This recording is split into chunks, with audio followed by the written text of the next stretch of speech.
오늘 본문에 몇 가지 중요한 정보가 있는데요. 첫째는 지리에 관한 정보입니다. 구브로가 어딜까요? 혹시 키프로스라고 하는 거 들어보셨나요? 여기입니다. 또는 사이프러스. 지도를 한번 보시겠습니다. 이스라엘 바로 앞바다에 있는 섬이에요. 지금은 저 섬이 바로 위에 있는 터키와 왼쪽에 있는 그리스가 분할 점령해서 피로 물들고 있습니다. 그러니까 분쟁 지역입니다. 그리고 언뜻 보시면은 울릉도보다 훨씬 가까운 우리 동해에 있는 섬 반대쪽에 있다고 보시면 돼요. 이스라엘의 서해적인 섬이니까 저 섬에 있는 사람들과 이스라엘 사람들은 교류가 많았겠습니까? 적었겠습니까? 많았겠죠. 사도행전 11장에 보시면은 구브로에서 온 사람들이 벌써 예수님을 알고 헬라 사람들에게 복음을 전했다고 나와요. 그리고 바나바도, 저 구브로에서 온 바나바도 바울과 함께 다시 구브로로 복음을 전하러 가는 장면이 사도행전 13장에 나옵니다. 하나의 정보는 구브로라고 하는 곳입니다. 여기서 요셉이라고 하는 사람이 태어났습니다. 나중에 이 사람 이름이 뭐로 바뀌죠? 이제 바나바로 바뀝니다. 원래 이름은 요셉입니다. 여기 태생이라고 기록하고 있습니다. 태어난 곳은 구브로, 사이프러스. 근데 지파는 무슨 지파예요? 레위 지파죠. 레위족 사람이니까 레위 지파입니다. 근데 여러분, 레위 지파는 자기 땅이 있습니까? 없습니까? 없습니다. 그리고 나 여기 살고 싶어. 강남이 좋으니까 나 강남에 살 거야. 됩니까? 안 됩니까? 안 되는 걸로 알고 있습니다. 왜냐면요, 레위 지파는 자기 땅이 없는 대신에 여호수아가 땅을 분배할 때 레위 지파는 12지파 땅에 골고루 살도록 분산 배치를 했어요. 그러니까 레위 지파는 자기 땅이 없는 대신에 12지파의 땅에 다 들어가서 그 지파마다의 영적인 일을 관장하도록 했습니다. 레위 지파는 영적인 공무원이었다, 그런 말씀도 언제 한번 드린 적이 있습니다. 그런데 지금 상황을 보면은요, 어디서 태어났다고요? 구브로는 이스라엘 땅이 아닙니다. 이방 땅입니다. 거기서 태어났으니까 적어도 아버지가, 부모님이 거기 갔겠죠. 오래전부터, 또는 뭐 그 전때라도. 그러니까 레위 지파가 언제 흐트러지게 되냐면은 바벨론 포로 이후로 레위 지파에 아까 말씀드린 자기 땅이 없고 12지파에 골고루 흩어져 살면서 영적인 일을 관장하는 영적인 공무원, 우리는 말하면 출장소 개념으로 각 도마다 있어야 되는 그 역할이 이제 무너지게 됐다고 학자들은 말하고 있습니다. 그때부터는 이제 아까 말씀드린 레위 지파의 고유의 기능이나 또는 하나님께서 부여하셨던 해야만 하는 그런 부분에서 많은 이제 혼란이 생긴 거죠. 왜냐하면은 바벨론 포로기가 BC 580년 경이잖아요. 그 이후에는 누가 이스라엘을 지배합니까? 페르시아, 지금의 이란, 바벨론은 지금의 이라크와 이란이 힘이 세지면은 반드시 이스라엘 땅을 밟게 돼 있어요. 그래야 아프리카로 갈 수가 있습니다. 그래서 예루살렘이라고 하는 도시의 원래의 의미는 평화의 도시다. 샬롬, 예루살렘 할 때 그 예루살렘이 평화라는 뜻이고 평화의 도시라는 뜻인데, 그 말은 역설적으로 예루살렘은 뭐가 없었다? 평화가 없었다. 왜냐하면 주변 강국들이 힘만 있으면은 예루살렘을 밟고 지나갔어요. 심지어는 징기스칸도 이스라엘 앞에까지 왔다가 물러갔습니다. 그러니까 역사적으로 바벨론을 침략해가지고 흩어버리고, 그 다음에 페르시아가, 그 다음에 여러분 잘 아시는 알렉산더 제국, 그리스라고도 하고 헬라라고도 하죠. 그 제국이 또 당연히 짓밟고 가야죠. 왜냐하면 이집트로 가기 위해서는 여기를 밟고 가야 돼요.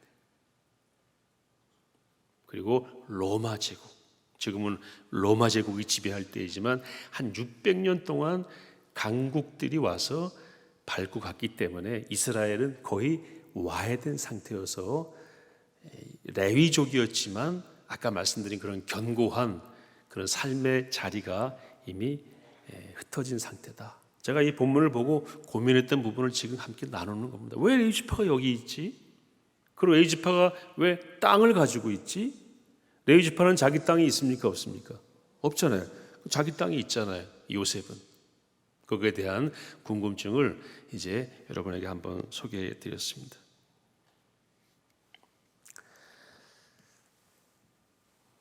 이 요셉이 밭을 팔아가지고 사도들에게 가지고 왔어요. 그것은 지난주에 우리가 보았던 통용했다, 함께 소유를 팔아서 나누었다라고 하는 그 맥락에서 이루어진 일이고요.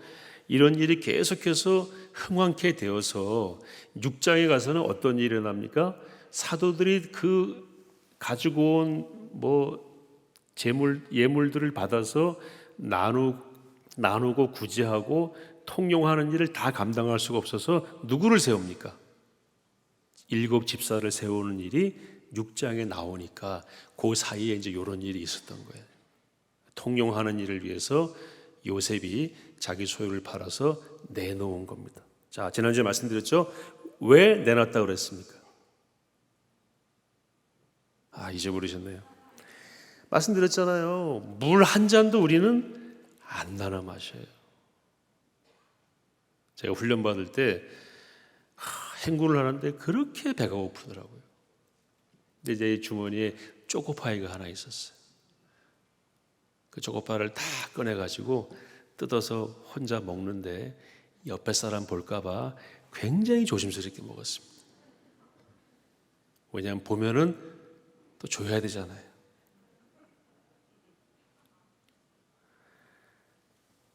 그때 가장 제 옆에서 제가 먹는 초코파이를 쳐다보면 안 되는 위치에 있었던 그 목사 이름이 오정윤 목사예요.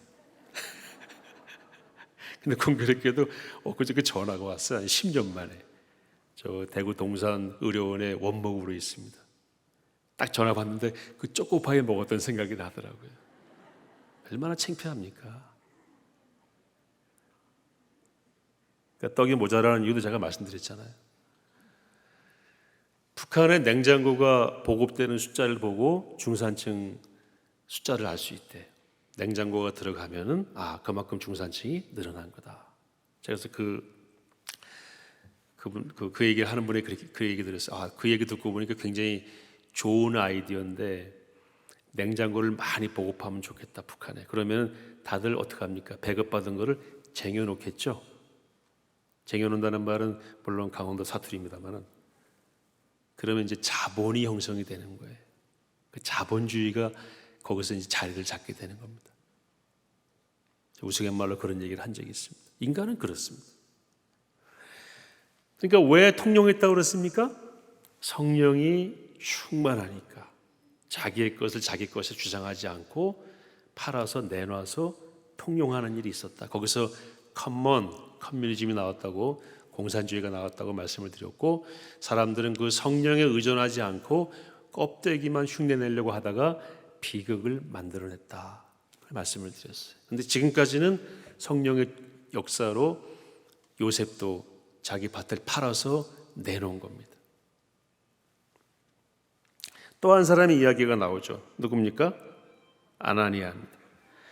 여러분 5장 1절에 우리 성경에는 없지만 영어 성경에는 그러나라는 단어가 있습니다. but 하고 되어 있어요. 그러나. 근데 원어 성경에는요, 그러나가 아니고 그리고이더라고요. 자, 그러나나 그리고나 두 품사의 이름이 뭐죠? 접속사 아닌가요?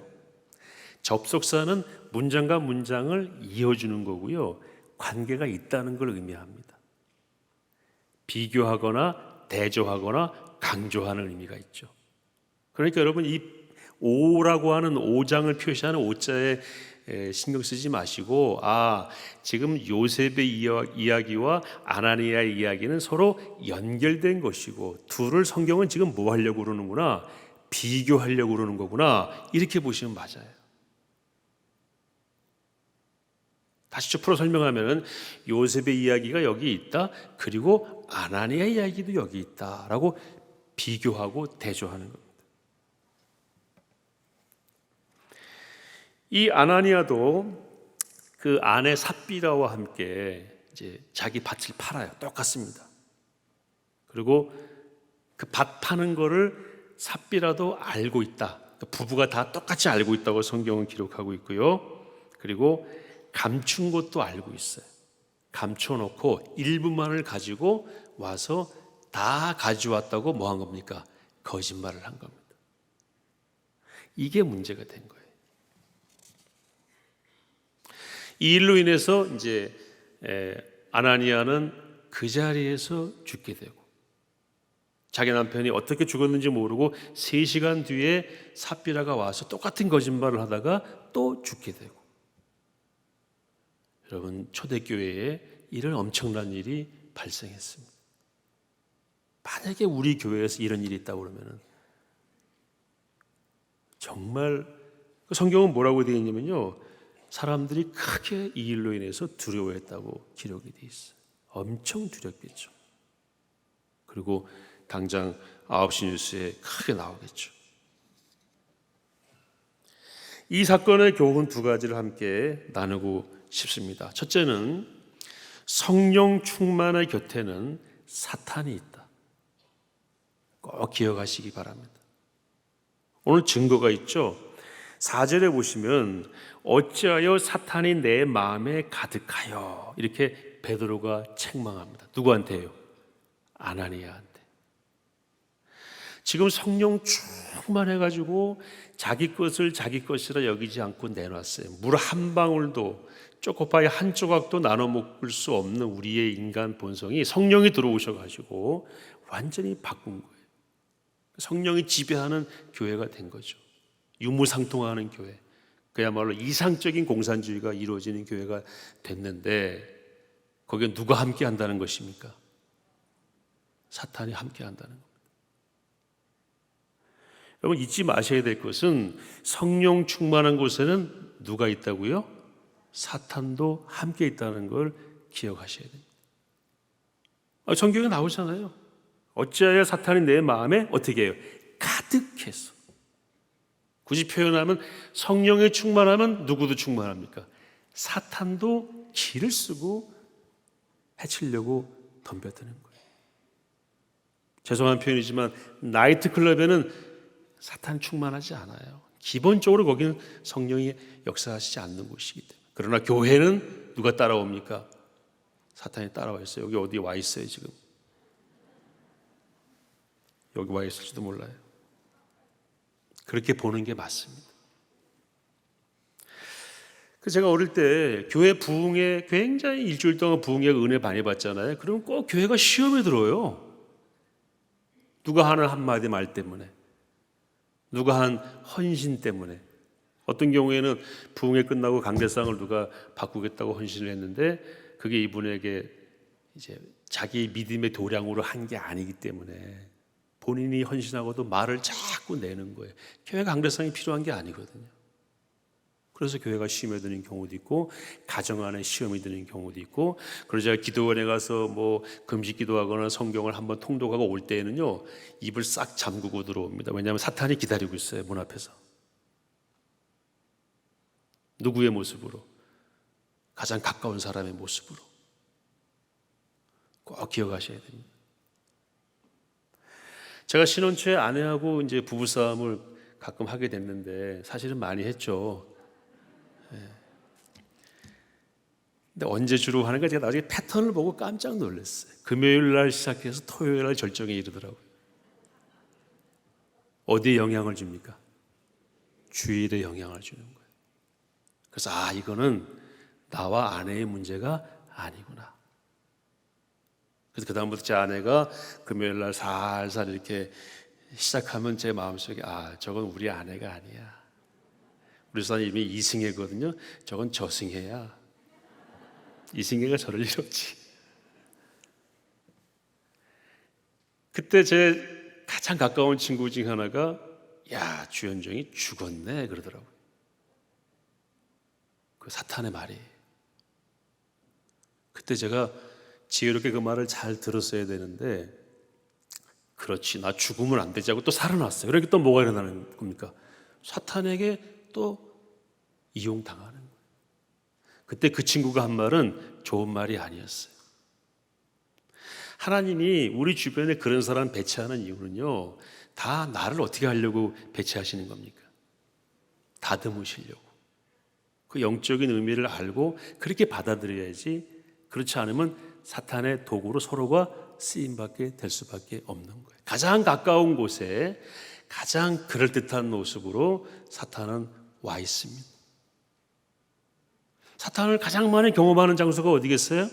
전 다락방일 수도 있다고 봅니다. 만약에 우리가 영적으로 깨어있지 않으면 서로에게 그런 역할을 하게 되는 겁니다. 그래서 여러분, 다윗 시리즈 할 때 담임 목사님이 그런 말씀 하신 걸 제가 마음에 깊이 새겼어요. 결국 다윗은 사울과 싸운 것이 아니고 다윗 속에 있는 사울과 싸운 것이다. 다윗 안에 사울 같은 모습이 다 있는 걸 하나님이 끄집어내셔서 온전한 사람 만드시기 위해서 사울을 실제로 앞에 세워서 다듬으신 것이다. 굉장히 마음에 와닿았어요. 영적인 이렇게 분석과 안목이 필요한 것입니다. 요셉은 당시 아까 말씀드린 대로 그냥 했던 일을 한 거예요. 성령 충만에 소유를 팔아서 내놨어요. 그런데 요셉만 그렇게 했는지는 모르겠지만 성경에 요셉만 특별히 기록된 사실이 있는데, 그게 뭐냐면 요셉에게는 직분을 준 거예요. 직분 이름이 뭐라고 그랬죠? 바나바. 성경 잘 보시면 36절에 4장, 구브로에서 난 레위지 사람이 있으니 이름은 요셉이라 사도들이 일컬어 바나바라 하니, 그가 밭이 있으며 팔아 그 밭을 가지고 사도들의 발 앞에 두니라. 바나바라 하니라고 하는 이 바나바라는 이름을 붙인 것은 이 요셉의 모든 사역을 보고, 또는 적어도 초기 헌신을 보고 그 이름을 붙였다고 봐야 돼요. 그걸 성경에는 36절에 기록하고 있지만 사실은 5장까지를 다 보고 그렇게 이름을 붙였다고 보시는 게 맞아요. 그러니까 바나바가 원래 이름이 요셉인데 밭을 갖다 바쳤더니 이름을 얻었어요. 이름이 바나바예요. 바나바의 이름의 뜻이 뭡니까? 그 성경에 나와 있죠. 번역하면 위로의 아들이라. 지난 성경에는 권위자라고 나와 있었어요. 권위자가 authority, 권위가 있다, 그런 뜻이 아니고요, 권면하고 위로하다라는 뜻입니다. 요즘 우리 교회의 직분으로 말하면 권사입니다. 권사. 감리교회는 남자 권사도 있죠. 그 바나바가 이렇게 밭을 팔아 바쳤더니 직분을 얻은 거예요. 누가 볼 때? 아나니아가 볼 때. 그러니까 이거구나 하고 밭을 팔았다라고 소문은 내놓고 뒤로, 영어 성경에 보면 뒤로 감췄다라고 돼 있어요. 뒤로 이제 딱 감춰놓고 일부만 다 드린 것처럼 드렸어요. 이제 뭘 받을 준비가 돼 있는 겁니까? 직분 받을 준비가 돼 있는 거예요. 그걸 하나님이 안 좋게 보신 거예요. 네가 성령을 속이고 하나님을 속였다라고 베드로가 지적을 했습니다. 바나바는 인정받고 싶은 욕구가 있었어요. 그걸 위해서 거짓말을 한 것입니다.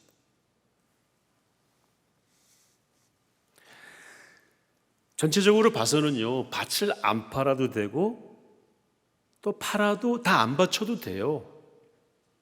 근데 이 사람 잘못한 건 뭡니까? 밭을 팔았고 다 가져왔다고 뭐 한 겁니까?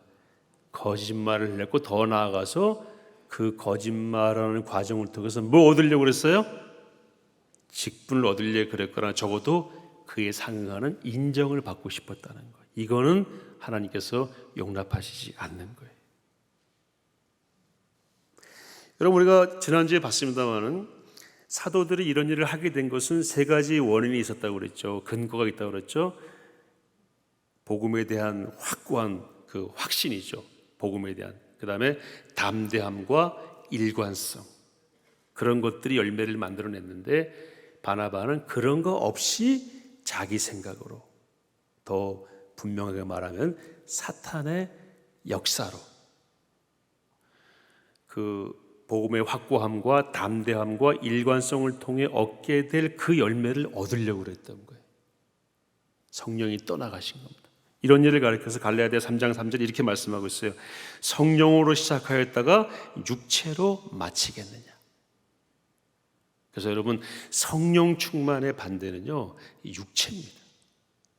쉽게 말씀드리면 자기 욕심, 자기 주장. 우리가 세계를 복음화하겠다 욕심을 가질 수 있죠. 그거는 거룩한 욕심이에요. 그건 내 욕심이 아니잖아요. 하나님의 영광과 상관없는 자기 배를 채우는 자기 욕심, 직분에 대한 욕심, 자리에 대한 욕심, 또는 물질에 대한 욕심, 자기 증명에 대한 욕심, 이거는 뭡니까? 성령에 반하는 것입니다. 성령 충만의 반대는 이런 것들입니다. 성경은 뭐라고 말씀하고 있어요? 네가 성령으로 시작하였다가 이제는 육체로 마치는구나. 여러분, 교회도 마찬가지예요.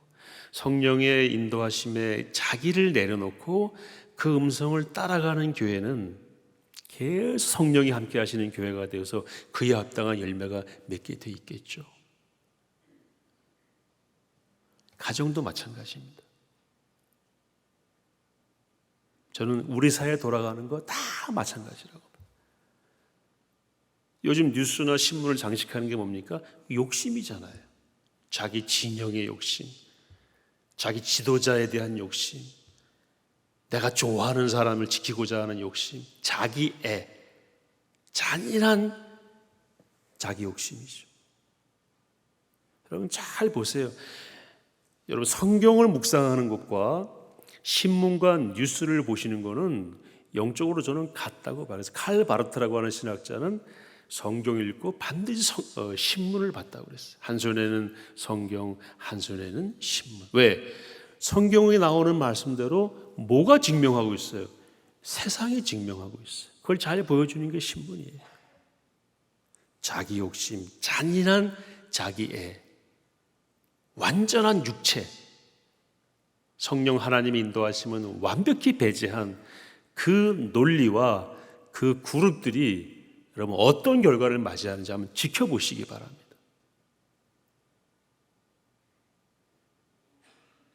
뭐와 같습니까? 성령으로 시작하였다가 뭐로 마치는 겁니까? 육체로 마치는 거예요. 성령이 계시지 않습니다.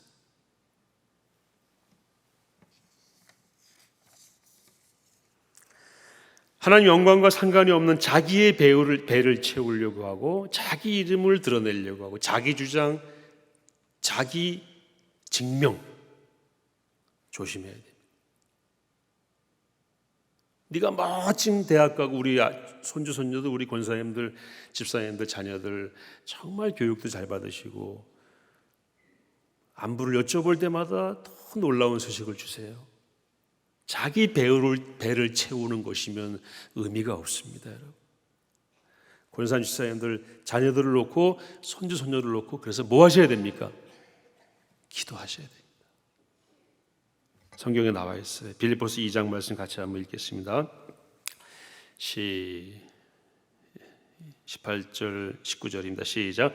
내가 여러 번 너희에게 말하였거니와 이제도 눈물을 흘리며 말하노니 여러 사람들이 그리스도의 십자가의 원수로 행하느니라. 그들의 마침은 멸망이요 그들의 신은 배요. 본문이 좀 틀렸나요? 죄송합니다. 그 영광은 그들의 부끄러움이 있고 땅의 일을 생각하는 자라. 핵심이 뭐냐면은 그리스도의 십자가의 원수로 행하고 그들의 마침은 멸망이고 그들의 신은 배다. 이 배가 떠다니는 배가 아니고요, 자기 배를 채우는, 여기를 자기 신으로 여기는 거예요.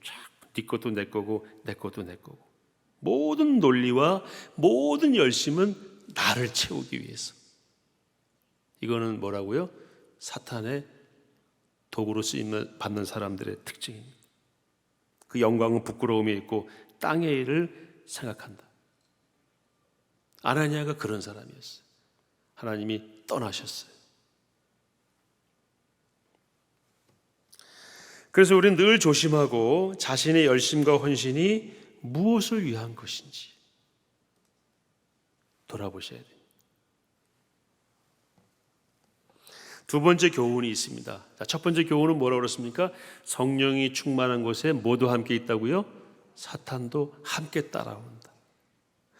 사탄은 어떻게 옵니까? 너를 증명해라. 네가 인정받아야 되지 않겠냐. 이렇게 들어온다고. 그래서 성령 충만의 반대는 육체라고 정리했습니다. 두 번째 교훈은 뭐냐면요, 교회 중에 완벽한 교회는 없다라는 것입니다. 여러분, 초대교회처럼 되기를 원한다고 기도 많이 하죠. 이게 초대교회의 모습이에요. 초대교회 하루아침에 2명이 죽었어요. 성령을 회방하다가, 성령을 대적하다가, 성령을 속이려고 하다가. 세상에 완벽한 교회는 없습니다. 여러분, 교회가 왜 완벽하지 않습니까? 잘 아시죠? 우리가 완벽하지 않잖아요. 교회는 완벽하지 않은 죄인들이 모여서 머리이신 완전한 예수님을 그냥 따라가는 그런 공동체예요. 성경 그래서 뭐라고 말씀하고 있습니까? 교회는 지어졌다가 아니라 지어져 간다고 그랬어요. 현재 진행형입니다. 두 부류의 죄인이 있죠. 하나는 뭡니까? 죄인이 아니라고 빡빡 우기는 죄인이 있어요. 나는 죄인이라고 고백하는 죄인이 있어요. 교회는 어떤 사람들이 모인 곳입니까? 나는 죄인이라고 인정하고 고백한 사람들이 모인 곳이 교회입니다. 우리가 부족하기 때문에 교회는 완전하지 않습니다. 예수님의 교회, 보편적 교회는 완전하지만 지상에 있는 교회는 완전하지 않습니다. 제가 한번 여쭤볼게요. 환자가 몰려가는 병원이 좋은 병원입니까? 환자가 몰려 나오는 병원이 좋은 병원입니까? 주 목사가 드디어 저런 이상한 질문하는 거 보니까 당연하죠. 그래서 좋은 병원은요, 대기를 해야 돼요. 그래도 갑니다. 환자가 모인다는 것은 불안전하다는 얘기죠. 질병과 고통으로 정상적인 역할을 할 수 없는 상태에 있는 분들이 거기 많이 간다는 거예요. 좋은 병원인 거죠. 사랑의 교회 부족한 사람들이 많이 모이면 사랑의 교회는 좋은 교회입니까? 안 좋은 교회입니까? 좋은 교회입니다. 그 상태를 부족하지 않냐라고 지적하는 것은 그건 교회를 모르는 것이에요. 교회는 완전하지 않습니다. 그래서 우리는 완전하신 예수님을 그냥 따라가는 거예요. 그래서 칼빈주 5대 규례에서는 성도의 견인이다. 견인은 그야말로 끌고 가시는 거죠. 하나님은 그 성도를 부족하고 어렵고 연약해도 죄가 있어도 택하신 백성을 끌고 가신다. 견인차 한번 보실까요? 저도 제 차가 사고를 당해서 끌려간 적이 있어요. 저 뒤에 있는 차가 우리입니다. 우리. 완벽합니까? 완벽하면 저를 끌려가겠어요? 끌고 가시는 분이 완벽하신 예수님이시죠. 끌려가는 사람들이 모여서 내가 가는 것처럼 보이지만 뜯어보니까 나는 갈 수 없고 주님이 이끄시는구나. 성도의 견인, 저게 딱 성도의 견인 교리의 그 모습이에요. 그러니까 교회는 완벽하지 않다. 지어져 가는 중에 있다. 누구는 완벽하시다. 머리이신 예수님은 완벽하시다. 우주적 교회는 완벽하지만 지상의 교회는 완벽할 수가 없다. 지상의 우리 교회는 완벽하고 우리 교회는 흠도 없다라고 하는 교회는 죄송하지만 교회가 아닙니다. 여러분, 죄가 많은 곳에 은혜가 넘쳤다고 했어요. 제가 말씀드렸죠. 두 부류의 죄인입니다. 죄인이면서도 아니라고 거짓말하는 죄인. 성경은 명백하게 말씀하고 있죠. 죄가 없다 하는 것은 오히려 죄가 없다 하는 거짓말을 더하는 것이다. 우리는 뭡니까? 죄인입니다. 죄인아 하고 부르셨네요. 그래서 제가 여기 왔습니다. 아멘이시죠? 왜 여기 아멘을 세게 안 하죠? 여기 아멘이신가요? 그래서 예수님이 오셔서 용서의 은혜를 베푸시는 거예요. 성경은 명확하게 말씀하고 있죠. 죄가 많은 곳에 은혜가 넘쳤다. 이걸 좀 제가 드린 말씀으로 다시 제 번역을 하면은, 죄인이라고 고백하는 사람들 가운데 하나님의 은혜가, 용서와 회복의 은혜가 넘쳤다, 이렇게 볼 수 있습니다. 죄는 저기에도 있지만 그 사람들은 자기 죄인이라고 고백을 안 하는 거예요. 우리 교회는 완벽하다? 그건 교회가 아닙니다. 거기에는 뭐가 임하지 않습니까? 사실 예수님이 필요 없죠. 여러분, 사탄이 또는 교회 개혁한다는 사람이 이 완벽한 교회의 모델을 놓고 이만큼 너희들이 뒤떨어지지 않았느냐라고 보통 교회를 공격합니다. 신경 쓰지 마십시오. 교회는 원래 죄인들이 모여서 지어져 가는 중에 있는 곳이고, 누가 우리를 죄인이라 하면 그걸 억셉트하는, 인정하는 그런 사람들이 모인 곳이 교회이고, 주님의 인도하심을 따라서 주님과 함께 완벽한 교회로 가기 위해서 움직이는 그런 곳이 교회인 것입니다. 정리하겠습니다. 성령 충만을 경험한 우리, 성령 충만을 경험한 교회, 항상 조심해야 됩니다. 왜냐하면 그 안에 누가 있습니까? 사탄이 함께 있습니다.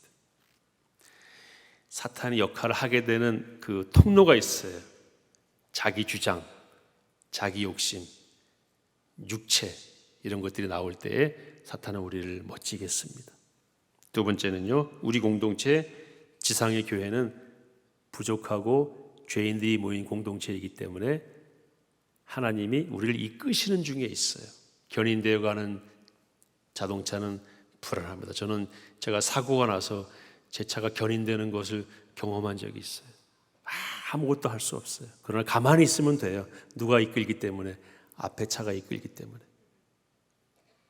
그것을 인정하고 그 그림을 복으로 알고 은혜로 알고, 그렇게 주님과 붙어 있기를 소망하는 사람들이 모인 곳이 교회인 것입니다. 다락방, 가정도 마찬가지입니다. 가정, 다락방, 포에버 공동체, 사랑의 교회가 그런 교회로 끝까지 쓰임받게 되기를 간절히 소망합니다.